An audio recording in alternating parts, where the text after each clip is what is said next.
Allahu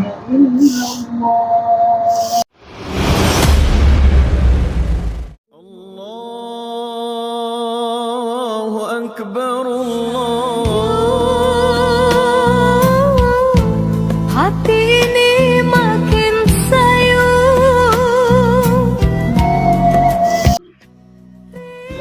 Weh! Oh weh! Weh! Oh weh! Berat sangat gaya orang tua ni pagi-pagi ni. Orang gaya-gaya pagi ni. Masuk dalam ni. Jangan orang tua ni aku tengok. Weh, weh! Okey dah ni.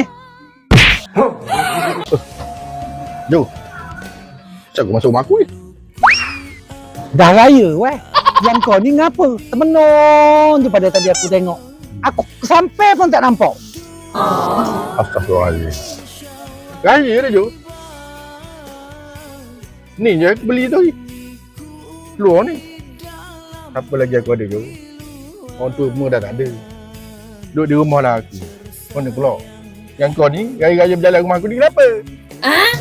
Dah aku nak pergi mana lagi aku? Kau je jiran aku satu-satunya. Aku pun pergi ke mana? Raya dengan kau je lah. Sopel lah ya. Lupa je.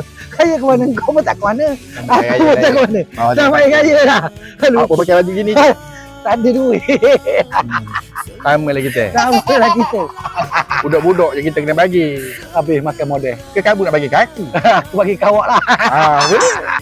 Hmm. Amat raya lah je. Raya. Sama raya weh. Budak Ida hang raya ni tu. Weh Ida. Mana? Yo. Marilah. Sekarang.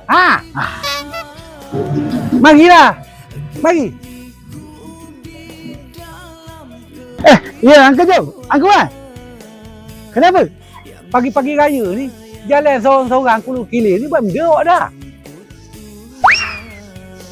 Saya ni tak ada orang kat rumah. Anak tak ada. Bini pula kerja. Ni datang-datang ni, raya lah. Kan? Sedih pula cerita awak ni.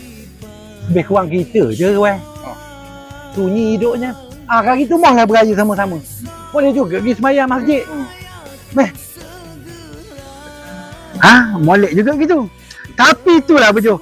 Kau ni tak bersamping. Tapi tak apalah. Mohlah kita pergi semayang raya ya. Ramai-ramai. Jo. Rasa kau Dok Ida ni mari tadi. Salang sebelum dengan kawan ya. Dia datang ke rumah kita ni. Dah sedok lagi tak? Hai budak lah ni. Berat lah. Adab mana adab. Kata orang. Salah. Jangan beri salang saja. Babak lagi. Sangat. Teruk lah tu. Dah apa? Main aja. Jangan minta maaf balik. Mohon kita. Tukar baju Ustaz.